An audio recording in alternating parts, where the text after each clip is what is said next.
What's going on, guys, and welcome to episode 357 of AskGSM. Here today for Wednesday, September 30th, 2020. I am Graham GSM Matthews, alongside... Alexis, hey! Oh, it took you long enough, Jesus.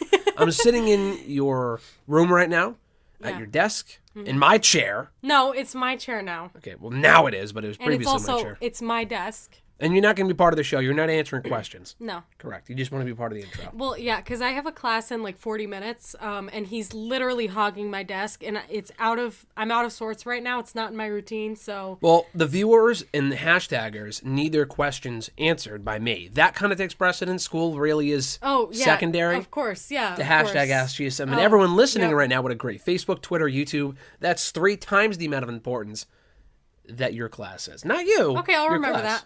Mrs. Yeah, I'll remember that. Solandra or Mrs. Lori or whatever the fuck her name is. I'll remember that. All right. Yeah. Let me tell your teacher that. I don't care. We'll you it to her. We'll Facebook. Well, hey, listen, we got to answer the questions. With all that being said, welcome.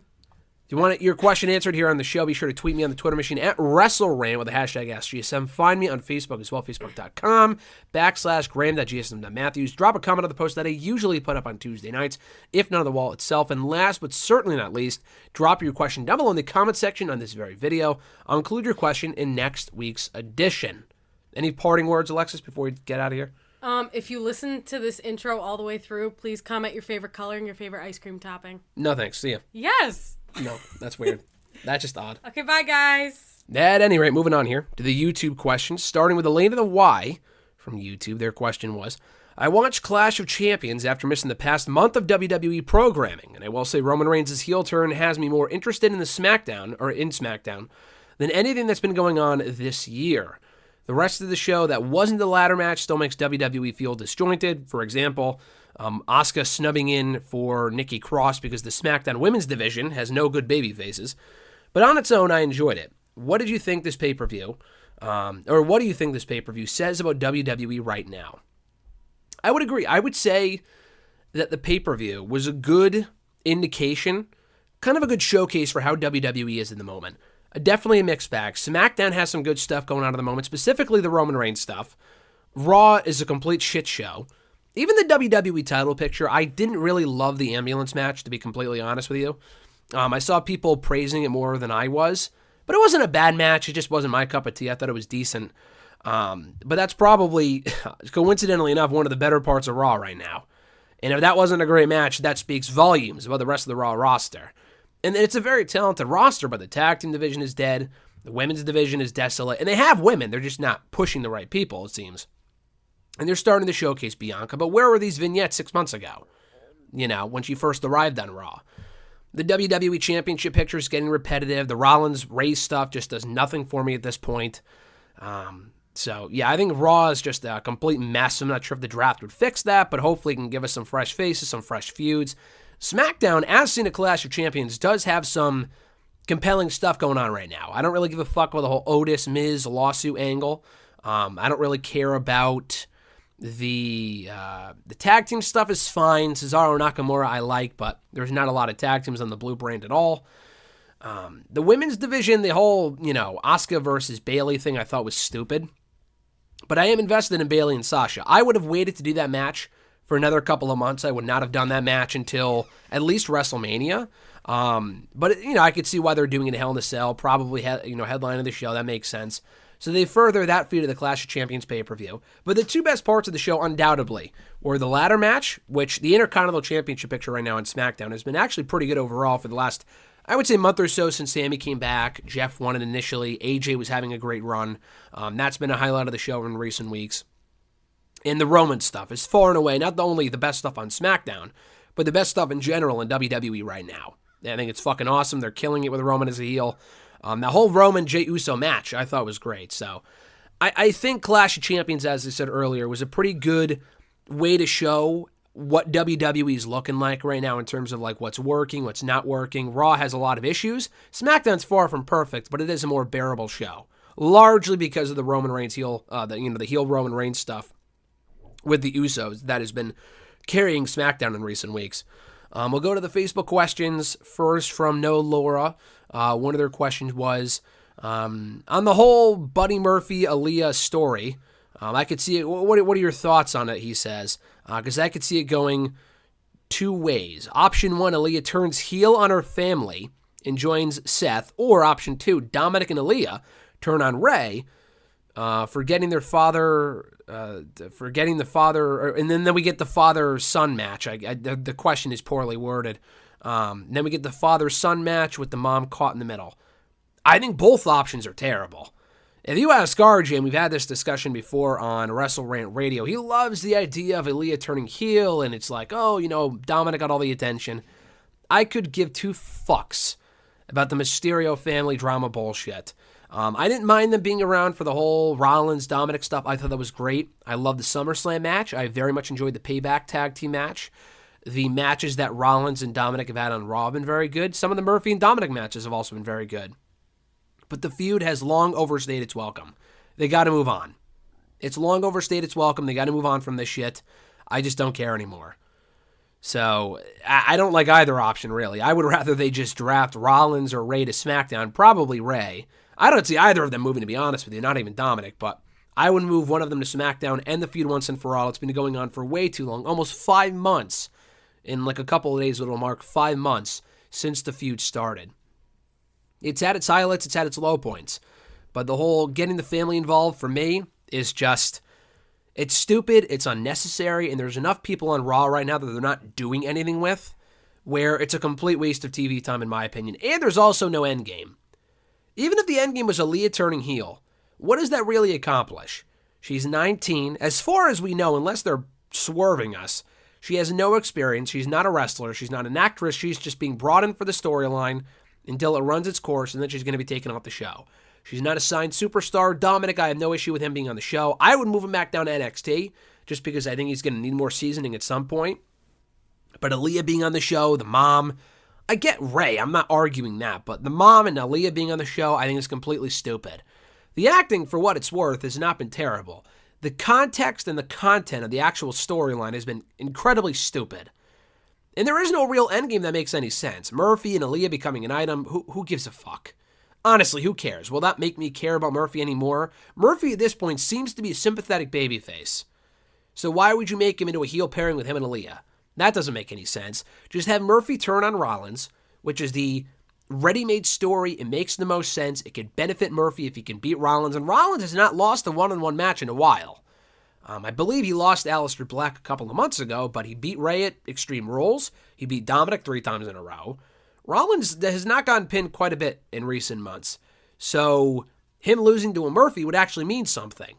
And they could do the match. Murphy can go to SmackDown after beating Rollins at Hell in a Cell, and then you can move on. But it doesn't look like they're going to do that. FD, their questions were, he's got 2 of them. The first one being, in your opinion, do you agree with the majority of wrestling fans' opinion that WWE has finally booked Roman Reigns the right way as a more aggressive heel with Paul Heyman in his corner, especially during the recent Clash of Champions 2020 pay-per-view? Do you feel that his great momentum lately has proved a lot of wrestling fans' opinion that Roman Reigns, considering that he has failed to be booked properly as the top face and the big dog, no pun intended, of the WWE for the future, should have booked more effectively as a heel in the first place, and why? 100%. I've never been a Roman Reigns hater. If anything, I've always just frowned upon his booking. I think Roman Reigns is actually quite great. His mic skills aren't always the greatest, but the guy's actually pretty damn good. In the ring, the guy has proven, a lot like John Cena did a long time ago, that he can hold his own with a variety of opponents. It's not like Roman's best matches were only against the Daniel Bryans of the world or the Seth Rollinses of the world. He's had great matches with those guys, but he also had a lot of damn good matches with Braun Strowman in 2017. They had some great matches. He had some great matches, ironically, never thought I would say this, with the fucking Big Show in 2015. That last man standing match at Extreme Rules that year was great. And it's not just because the show was bad overall or whatever, and it was like the best thing on the show, even though the rest of the show was weak. It was a very good last man standing match, and I usually hate that stipulation. They had a great match. He had a great match 5 years ago with Bray Wyatt inside Hell in a Cell in 2015. And those two, you wouldn't think they would have great chemistry. So Roman Reigns is quite good. The issue was always that WWE was fighting the whole babyface thing, was fighting the urge to turn him heel, when they really should have done it a long time ago. John Cena was able to get away from that. He was able to incorporate into his gimmick. He was able to get away with being a babyface for so long. It worked, I feel like, for his character because he never gave up. He was rarely pinned. up until a certain point. I don't know if we've seen Roman submit. I don't know if he's exactly the same as John Cena in that respect. But Roman, he doesn't look like a guy like John Cena that would... Like, John Cena's a goofy guy. He seems like a really nice guy, as is Roman. And Roman's a good-looking guy, too. But the difference with Roman is that I look at Roman, and my initial impression of him is that, oh, shit, this guy's a badass. He could be a silent badass. He could fucking kill me. John Cena probably could, too. But that's not the first thing I think of when I see John Cena. If you can even see him to begin with, joking aside. But you think, oh, he's a fun-loving guy. I want to cheer this guy, whatever. It's hard to not like John Cena as a person. Roman Reigns, I mean, you're not going to hate him as a person either, but you look at him, and the initial role for him that you would think would make sense would be dominant badass. And we haven't really gotten that Roman Reigns since he went babyface all those years ago on his own. And they had the perfect opportunity to turn him heel 5 years ago, coming off all the backlash from the Royal Rumble in 2015. They didn't do it.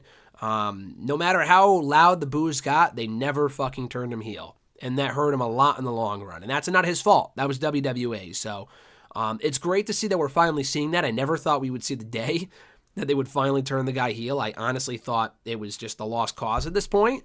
And I've said that before here on the show. I thought, okay, it's a joke to even speculate as to whether Roman's a heel or not. And clearly he is. And I thought what we got on Sunday was awesome. So we needed this Roman Reigns a long time ago. This is the heel Roman that we all hope for, and so much more. Like this Roman with the whole tribal chief stuff, the in-ring work, slamming the family, I feed the family, all this other shit is awesome. And the pairing with Paul Heyman makes it that much better. I love it. FD's second question here from Facebook. With how messed up the initial build towards Retribution as a new top stable in WWE so far has been, if you're a booker in WWE, how would you book Retribution better? And how would you make each of the wrestlers, who are the main members of the group, able to be pushed properly, thus cementing their goals of finally being utilized better in the WWE? How would I utilize them better? I would get rid of the fucking faction altogether. Personally, I think it's stupid. I don't think we need another big faction. We have enough factions that make sense to me, where we don't need another one like this, which is all goofy and stupid and whatever. I know they're going for the whole Nexus NWO vibes, but it just doesn't work. It's goofy. The names suck. The look sucks. The motive sucks. None of this makes any sense. I don't care how good their Twitter game is. It doesn't make up for the fact the gimmick sucks. It's terrible. You could put anyone in that role, and it probably wouldn't be that much better, to be honest with you. I'm just not a fan. So we already have Imperium. We have Undisputed Era. We have New Day. We have Legado del Fantasma in NXT. There's a lot of factions you could put in this place instead and do the exact same storyline. They could have done this exact same thing with Undisputed Era, and it would have been 10 times better. Because it would have made more sense. Like, why are we still down in NXT? We should have been up by now, whatever. It's as simple as that. How do I make this better? I mean, if getting rid of it isn't an option, if you really want to see this thing through, which I understand you don't want to waste people's time by just blowing it off tomorrow, so I get that. Again, ditch the face paint, ditch the fucking goofy face paint, the goofy-ass face paint, the gear, whatever the hell that's supposed to be, the masks, the names. Just call them Mia Yim, Dominic Dijakovic, Mercedes Martinez, blah, blah, blah. Shane Thorne, I'm sure people just don't give a fuck about, let alone even know who he is. But just say, we wanted to be called up. We never were. We've been waiting our turn. And now we're here to, bring business into our own hands. Them changing their names, it sounds like they were never even in the company to begin with. Because it's not even like, oh, we're not going by those names that you gave us. Like, Mia Yim is her real name. Mercedes Martinez is her real name. So it's not like, oh, we're not going to use our WWE names. Those are their real names. Like, if Dominic came up and he started calling himself, not Dominic Dijakovic, I'm starting to forget what his real name was, Donovan Dijak, that would be fucking cool. Dio Madden, I don't mind. His initial name I forgot, but he had a different name initially. Shane Thorne, that's not his real wrestling name, but I mean, who really gives a fuck about that? The whole thing just sucks. It really does. I mean, even booking them to beat like a Team WWE at Survivor Series will not make me care about Retribution anymore. What they've done with it is just digging the hole 10 feet deeper. No one cares. No one gives a fuck. The whole thing is just stupid. It's dumb.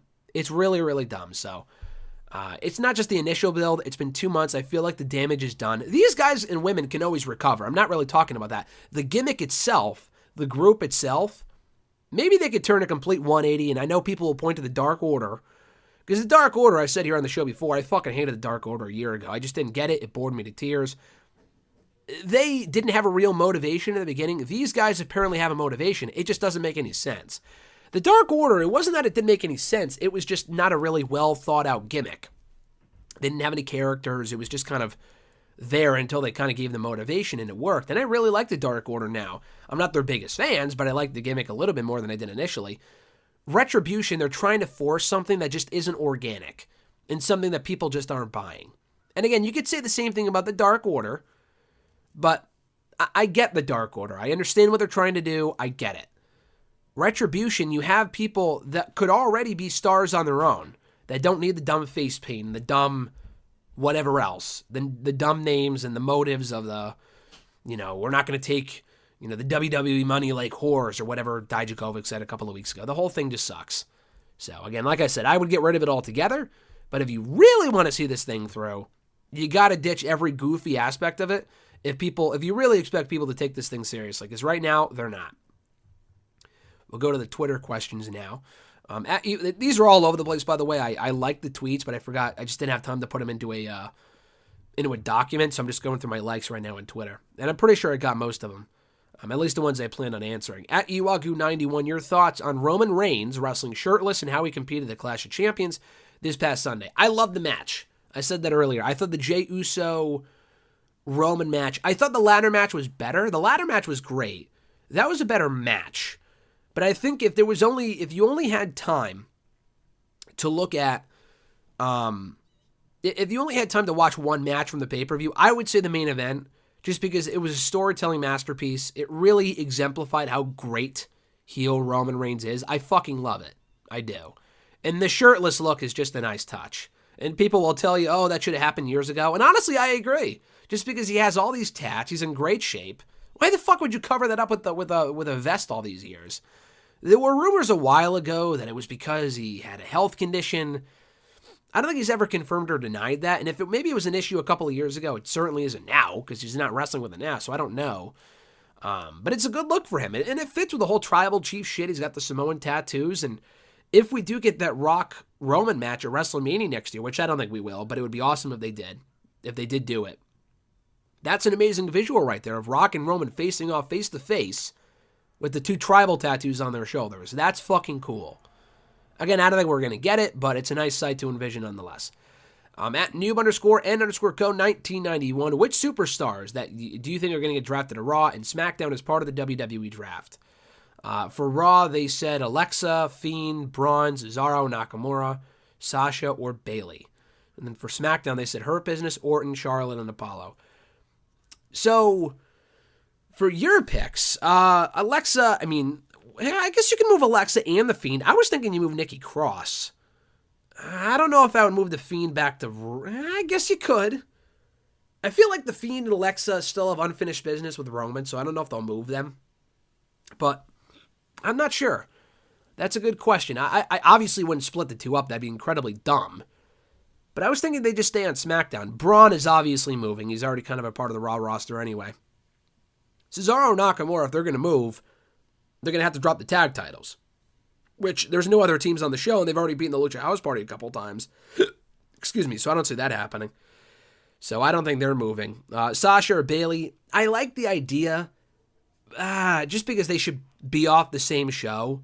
But I also don't want them to rush the feud just because... I feel like if they move Bayley, then you know she's not winning at Hell in a Cell. If they move Sasha, then you know that she's not winning because the winner is obviously going to stay the SmackDown Women's Champion on SmackDown. Obviously.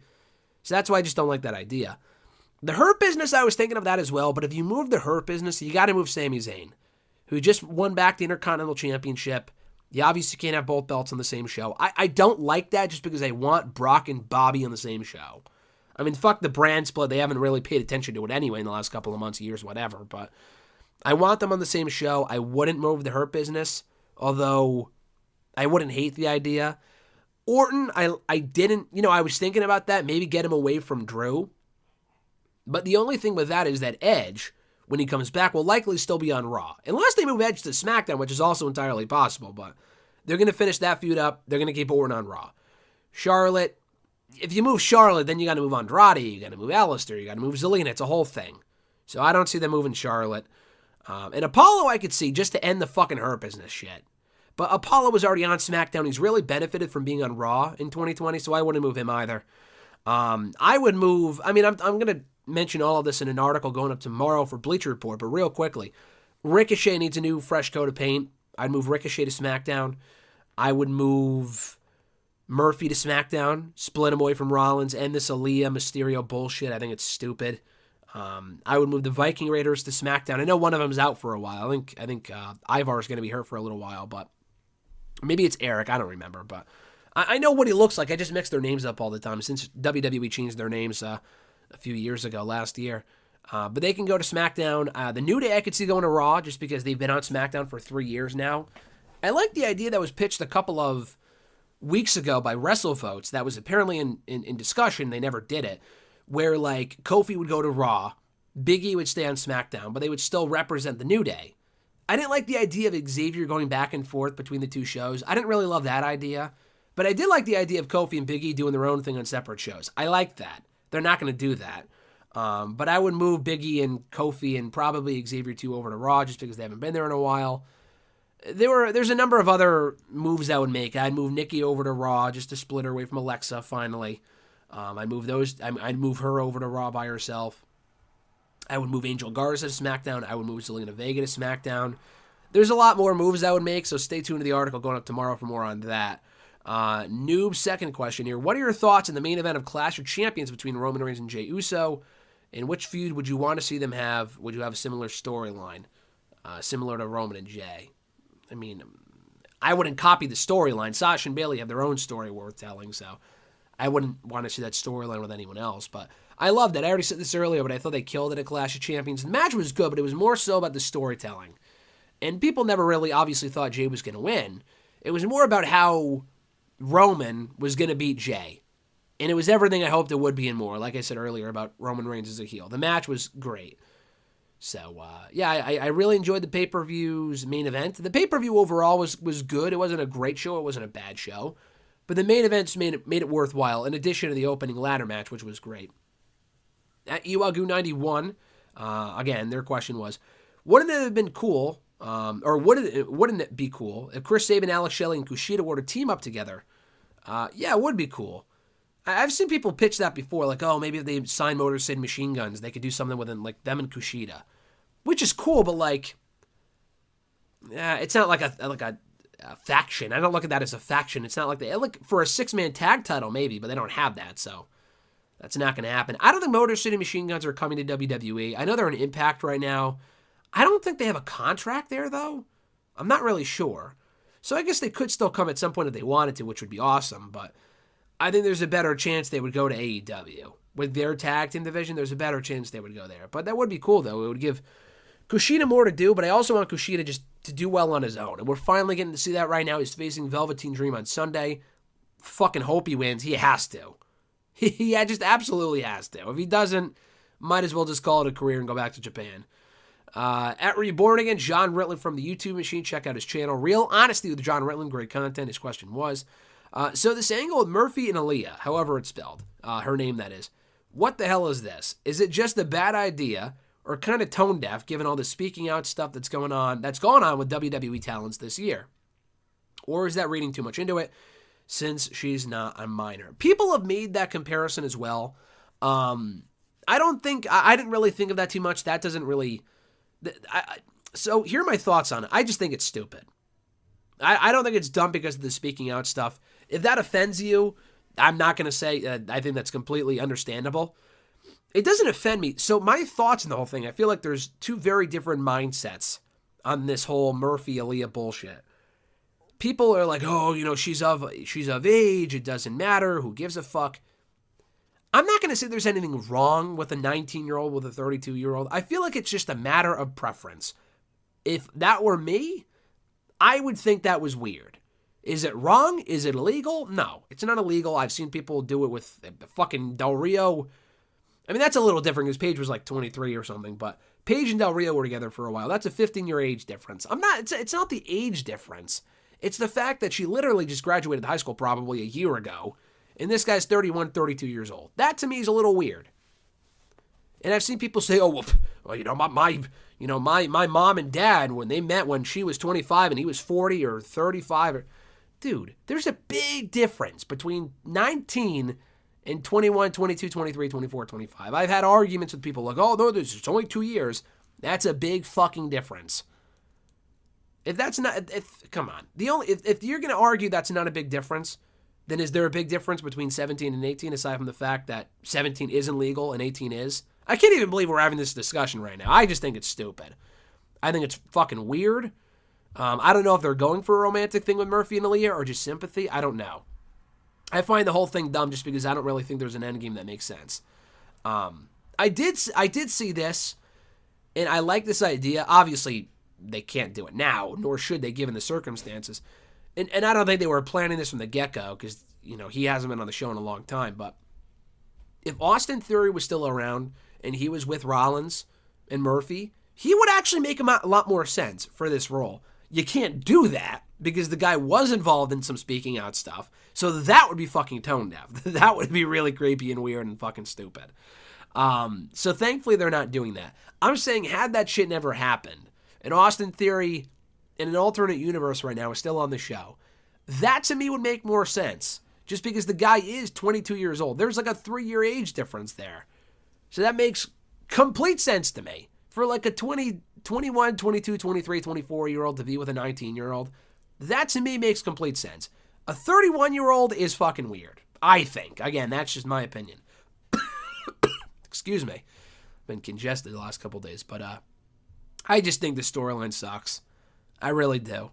But yeah, you can't do the Austin Theory thing just because he actually was involved in the speaking out stuff. But it might be dumb anyway, just for that reason. But I just don't think it's really worthwhile at all. So that's just my 2 cents on it. His second question: which match do you feel will steal the show at Takeover this Sunday?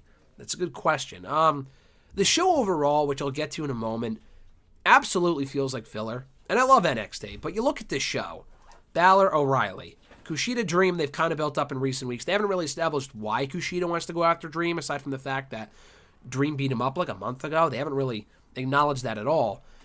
I mean, Candice and Io should be great. What else is even on the show? I mean, I guess there's some matches that made sense, but I don't know. I just look at the show and I think this just isn't a necessary show. Like, they could have waited to do these matches either at the Survivor Series weekend takeover or on episodes of NXT TV. Just doesn't feel like a takeover to me. But that being said, I think Balor and O'Reilly could steal the show. Io and Candice, there's a very good shot just because they stole the show the last time they faced off at a takeover a year ago, a takeover Toronto 2 in August of 2019. So I could see that. Dream and Kushida could be really good.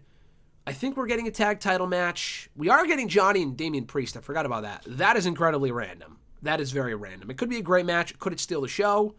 Maybe. But I feel like O'Reilly and Balor are going to go in there and fucking kill it. I don't think O'Reilly wins. But it could be the same thing as Roman and Jay, where the storytelling is great or the in-ring action is so great where it hardly even matters that it's predictable. So I'm going to go with O'Reilly and Balor, but you can't go wrong with some of the other matches on the show. Santos Escobar and Isaiah Swerve Scott. Sounds like it's going to be great too. His next question: in regards to AEW Dark, should AEW stop having the shows that are 10 to 13 matches long each week? It just seems like overkill. I completely agree, but I feel like we're in the minority. Because whenever I read reviews or feedback from Dark, I'm definitely in the minority here when I say that 10 to 13 squash matches is completely pointless. The whole win-loss records are just a fucking sham. It means nothing. Because you look at Sean Spears is like, oh, I have this great win-loss record. It's better than Cody. It's better than this guy. Because you beat fucking losers on Dark every week. Just because you beat Sean Dean 5 times on Dark doesn't mean that you should be in line for a title shot. That makes no sense. The Gun Club, I'm pretty sure, are fucking undefeated. They've never wrestled on Dark once. I mean, come on, man. Like, they have a better record than Chris Jericho. Does that make them better than Chris Jericho? Like, it's a joke. And it's because of Dark. I think that Tuesday Night Dynamite, which I talked about last week, is exactly what Dark should be. I enjoyed that. Was it a must-see show by any means? No, but they furthered storylines. It featured matches that probably really shouldn't be on Dynamite, like Anna Jay and Brandy Rhodes. shouldn't be on Dynamite, but it worked well for a secondary show. And it was actually a better match than I thought it would be. Like Shawn Spears and Matt Sydal. Probably doesn't need to happen on Dynamite, but it was great for a secondary show. That's what I want to see more of on Dark. It's squash matches every fucking week. And if they do 3 to 4 of them, whatever. They do 10 to 13 every week, and the show goes an hour and a half. Maybe I'm just bitter because I have to. I review the show every week. I watch it every week. And I know, John, you're in the exact same boat, so maybe that's why you feel the same way. But what do we even say about these matches after a while? I am always repeating myself because there's nothing new to these matches. It's just showcase after showcase. I'm fine with that if it's to get like newer people over, like Ty Conte. She needs the seasoning. Get her in there for more matches. But how many times can I see the fucking best friends win on Dark? Or Santana Ortiz? Or the fucking Natural Nightmares? Like, who cares? Dark Order having 2 or 3 matches on the show. I said I like Dark Order. 2 or 3 matches of theirs on one show is ridiculous.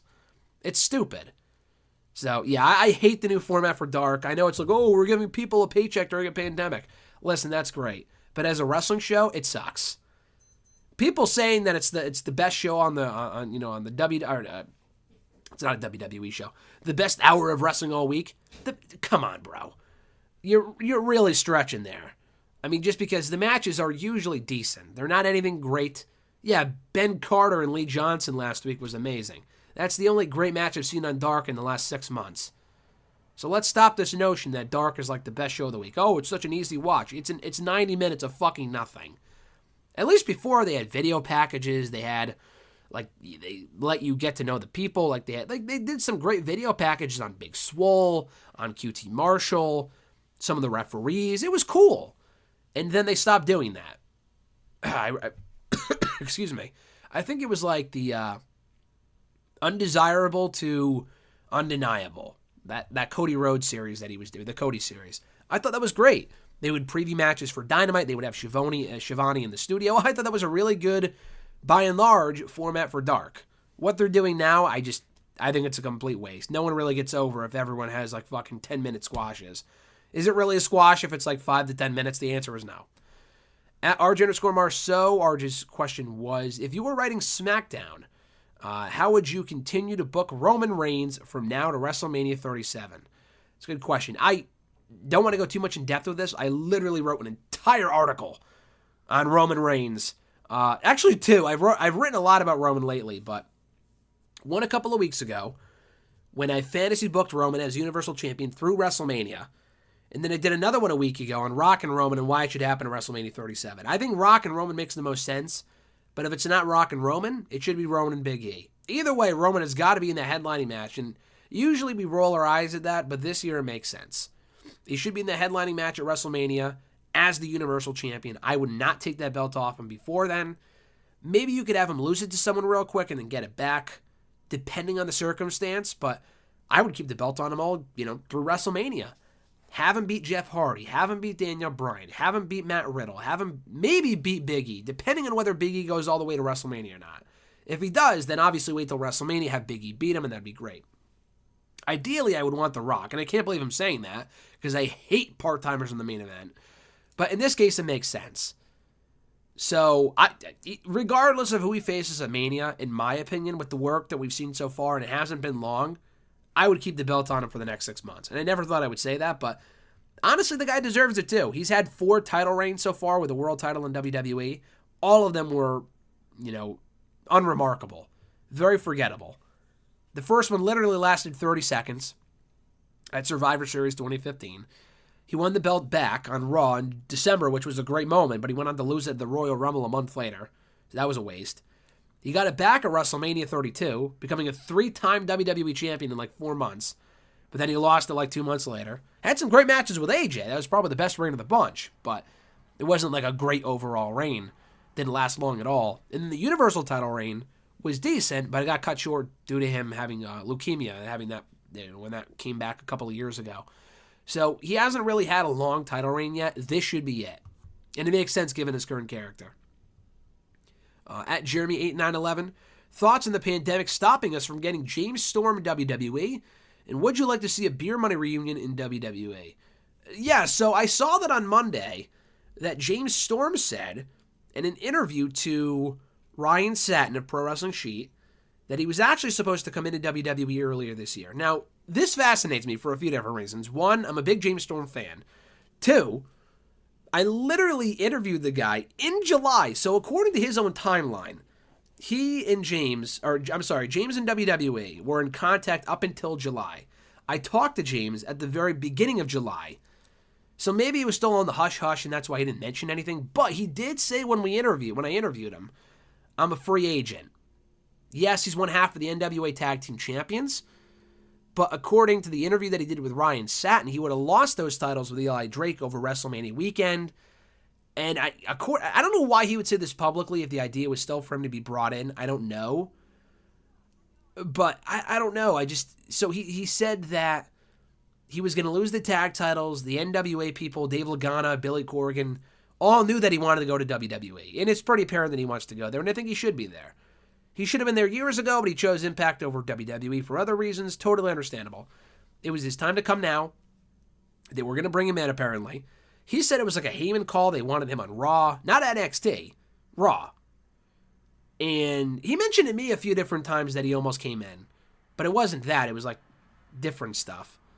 So anyway, he mentioned that like Arn Anderson wanted him to get in contact with WWE, but then Arn Anderson got fired, so obviously that didn't happen. But that was a year ago. That wasn't like earlier this year.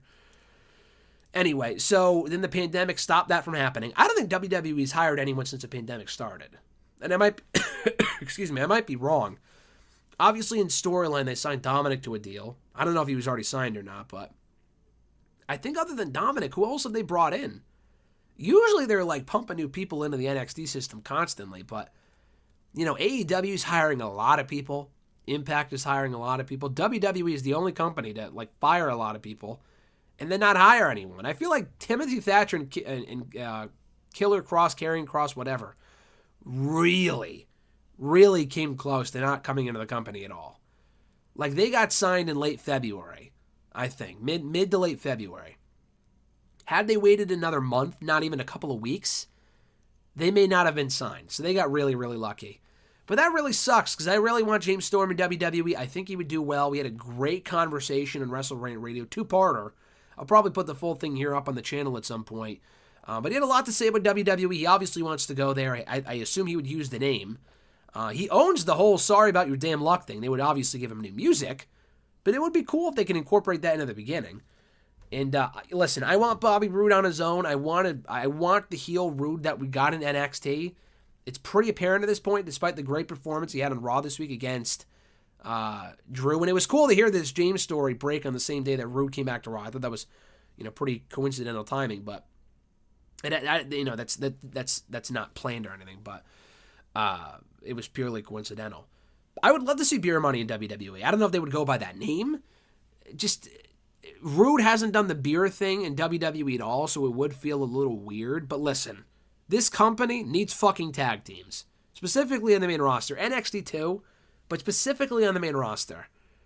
So if they brought in James Storm and they had him reunite with Roode, listen, it's better than Ziggler and Roode. I could give two fucks about Dolph Ziggler in 2020. I like the guy. He's a very nice guy. I'm a fan of his. From a booking standpoint, they have burned this guy into the ground. No one could possibly give two fucks about Dolph Ziggler at this current point in time. I just think them as a tag team, yeah, I guess they could beat the Profits, but like, who gives a shit? Honestly, who cares? So I would rather see Beer Money in WWE. So instead of Ziggler, like Roode is like, oh yeah, or Ziggler's like, oh, let's get back to teaming, and Roode's like, yeah, I'm here to team, but not with you. And then James Storm comes and beats the fuck out of Ziggler, and there you go.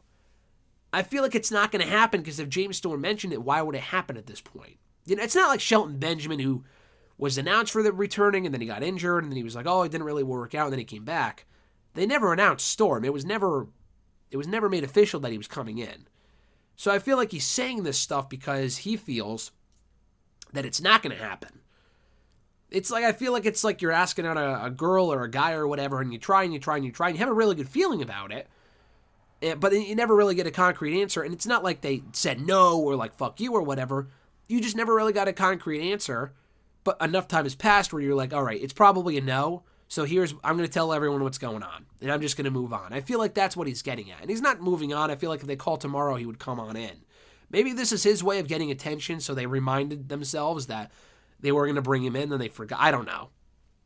I'm not sure, but yeah, I'm a big James Storm fan. I would love to see him in WWE. I'm doubting it at this point, but hearing that report, reading that report was made me smile because I'm a big Beer Money fan, and to see that in WWE would be pretty damn cool. Sorry about your damn luck.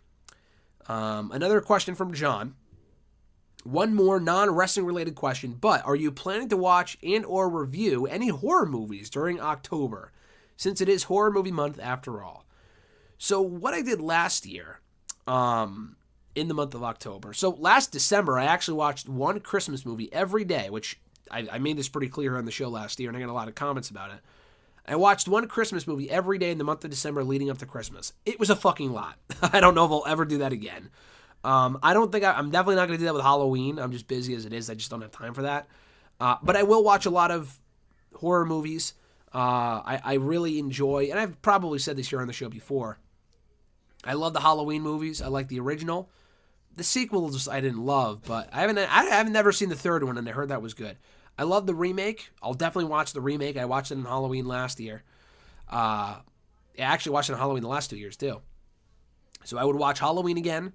I enjoy the Friday the 13th movies. The Jason Takes Manhattan movie is so fucking terrible. It's great. I love that movie. It's just so bad. The remake, I like that. Nightmare on Elm Street, the original, I would rewatch. The remake, I'm just not a fan of. Trick or Treat, it's from the same guys they made Krampus a couple of years ago. That's a great movie, very underrated. That's a good one. Hocus Pocus, not a horror movie, but it's a Halloween Disney movie.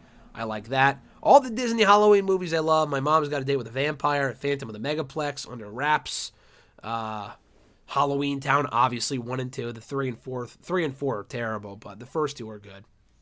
Those are again so cheesy that they're good. Joker, it's not a horror movie, but that came out in October last year, so I want to rewatch that soon. Trying to think what else. I watched Punk's horror movie last year. That came out. I probably wouldn't watch it again, but it was good. There's definitely more that I'm not thinking of right now. I might review them. I would love to. The MCU podcast that I do with Chris Mueller, the Doc, here on the channel every Monday, is coming to an end this month, but not early enough where I can devote every Monday to a new horror movie, like to a horror movie review.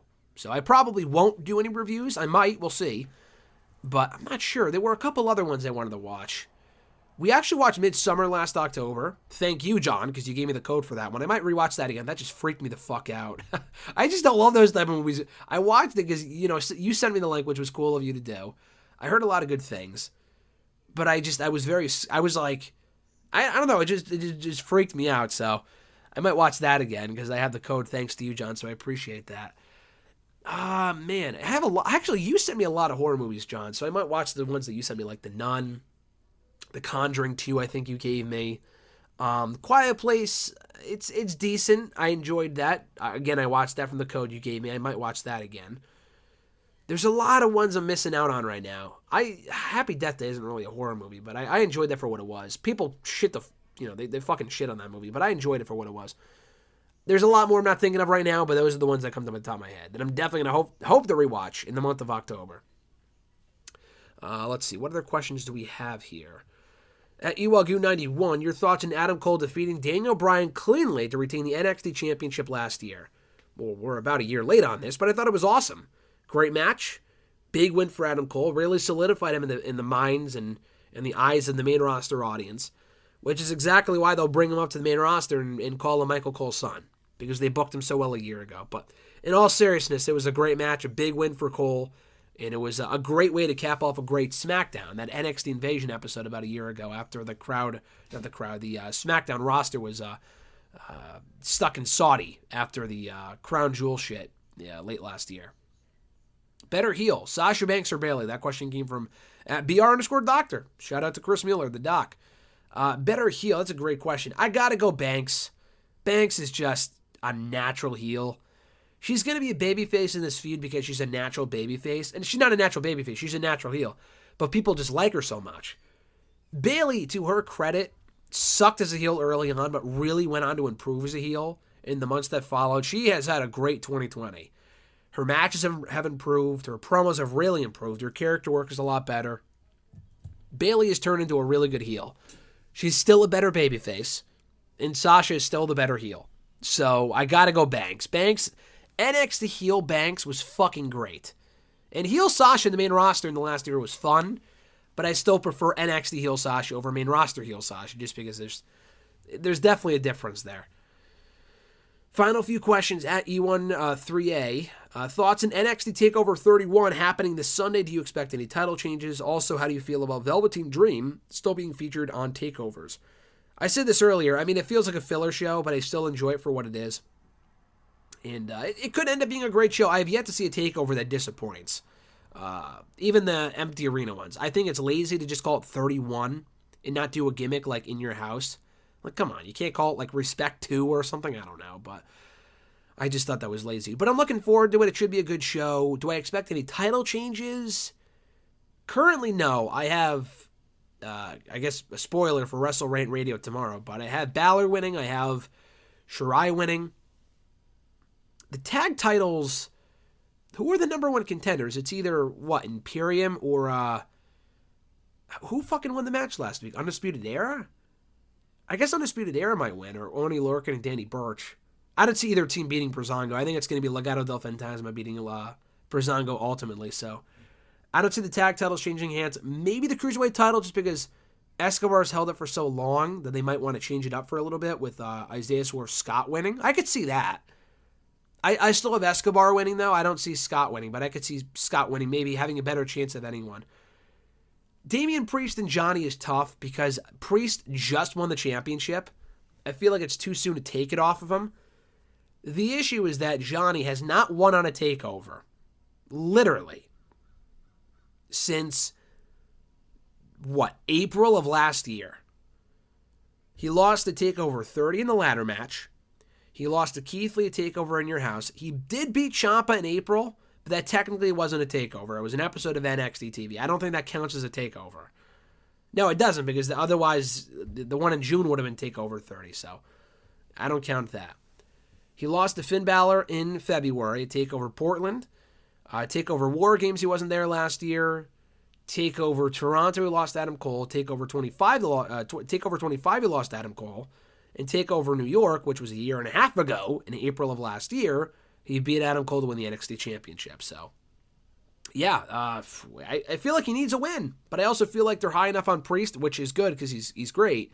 And he just won the championship, so it's tough. But as of right now, if I had to take a guess, I'm going to go with, because I don't see Johnny winning a title and not Candice. Maybe they could do the double title change, but I just don't see that happening. I'm going to go Isaiah Swerve Scott winning the Cruiserweight title. I'll go off on a limb and say that just because they don't really have anyone else in that Cruiserweight division. So it would switch things up for a little bit, and then maybe Escobar wins it back at some point. I don't know. Or they just move on. I'm not sure, but either way, I'll probably go with him winning the title, just because I don't know if you can have 5, title defenses and have them all retain. I mean, you could, but they probably want to spice it up a little bit. With at least one title change. Out of 5 title matches on the show. Final 2 questions. At Scarlet 1, best and worst of Clash of Champions. I already talked quite a bit about the pay-per-view, but best, obviously, Reigns and Uso. If I had to recommend one match, that would be it. The better match was the Intercontinental title triple threat ladder match in the opener. But the main event had better storytelling, and that opener was great. But it's really a matter of what your preference is. I just thought the Uso and Reigns stuff was spectacular. Those 2 matches were great. McIntyre and Orton, I guess, I just don't know if I would put it under the best category. I thought it was good. People were calling it a great ambulance match. I don't know. I guess the storytelling made sense with all the legends coming out and shit. I guess it made sense, but I thought it dragged at certain points. I didn't love the match. It was all right. I guess I would put the under best just because nothing else comes close.